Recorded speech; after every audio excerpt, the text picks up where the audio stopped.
ઈશ્વરે જે કંઈક પ્રેમ એમને આપ્યો એ પ્રેમથી અમને ત્યાં એક આ બર્થડે સેલિબ્રેટ એટલે કે આ જન્મદિવસ ઉજવવા માટે અમને નેત્રંગથી અહીંયા આવવા માટે જે આમંત્રણ મળ્યું, મેં પણ એ વિચારતા હતા કે અમને આમંત્રણ મળ્યું એટલે અમે કંઈક શુભેચ્છા આપવા માટે જઈએ.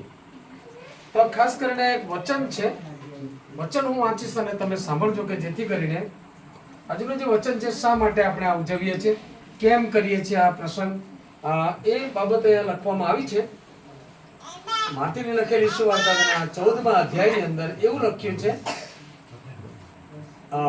કેમ કે હેરોદ તથા તેના ભાઈ ફિલિપની પત્ની હેરોદિયાને લીધે યોહાનને પકડ્યો હતો, તેને બાંધીને કેદખાનામાં નાખ્યો હતો, કેમ કે યોહાન તેને પ્રભુ કહેતા હતા. તારે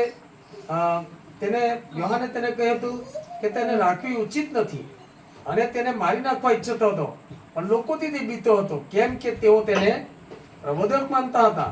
પણ હેરોદની વર્ષગાંઠ આવી, જો જન્મદિવસ આવ્યો, આ વર્ષગાંઠ એટલે જન્મદિવસ આવ્યો, અને એ દિવસે શું થાય છે તે લખવામાં આવ્યું છે.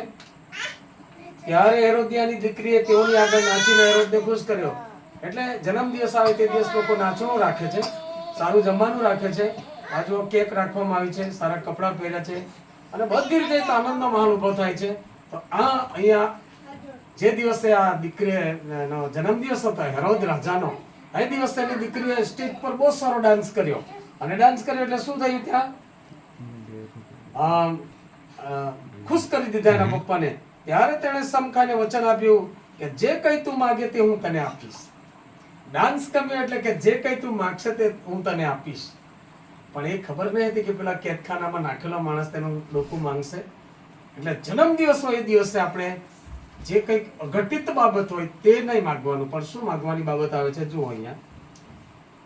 શું કીધું, ત્યારે તેની માના સમજાવ્યા પ્રમાણે તે બોલી, યોહાન બાપ્તિસ્માનું મને માથું કથરોટમાં આપો, હવે થાળીમાં માથું મને લાવીને આપો. આ જન્મદિવસના દિવસે આવું આપીએ ત્યારે કેટલું દુઃખની બાબત છે.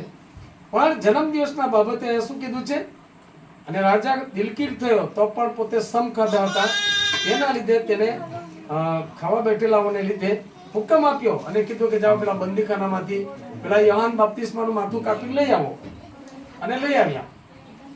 તો જન્મદિવસના દિવસે શું આપવાનું હોય છે, સારી શુભેચ્છા આપવાનું હોય છે, લાંબા આયુષ્યની શુભેચ્છા આપવાનું હોય છે, સારી તંદુરસ્તીની શુભેચ્છા આપવાની હોય છે, સારા વચનની શુભેચ્છા આપવાનું હોય છે, સારા ભજનની શુભેચ્છા આપવાનું હોય છે, કે પ્રભુએ બાળકને કે માને કે બાપને કે ભાઈને બધાને લાંબા આયુષ્યથી ભરપૂર કરવાના માટે આપણે દરેકે એવું એક એના માટે તે દિવસે દુઆ કરવાની હોય છે.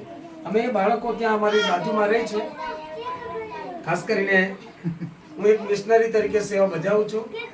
આવા બાળકો ત્યાં માંદા થાય ને એટલે અમારે ત્યાં પ્રાર્થના કરવા માટે આવે, એમાં આ છોકરો કાયમ આવી જાય છે. આ પણ અમે દુઆ કરીએ, પ્રાર્થના કરીએ એટલે એ સારા થઈ જાય છે.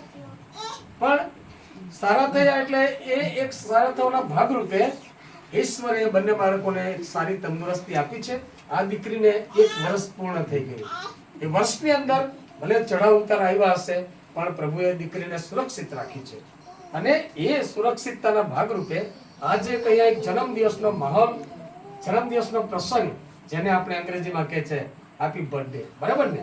છોકરા ભણવા જાય એટલે તમને આટલી ખબર તો હશે, બરાબર ને? તો જન્મદિવસ આજે ઉજવવાનો એક પ્રસંગ છે, ત્યારે આપણામાં જે ખુશી છે. ઘણા લોકો શું કરે છે કે જન્મદિવસ હોય તે દિવસે કંઈક કપડાં લાવે, ઘરેણાં લાવે, મીઠાઈ લાવે, બધું લાવે. પણ આજના દિવસ માટે તમે જે બાળકના માટે લાવ્યા છો, વચન લાવ્યા છો, એ બાળક પ્રભુ તારી કૃપામાં મોટું થવું જોઈએ. દિન પ્રતિદિન જ્ઞાનમાં, કદમાં, લોકોની પ્રશંસામાં પ્રભુ તારી કૃપામાં એ બાળક મોટું થવું જોઈએ.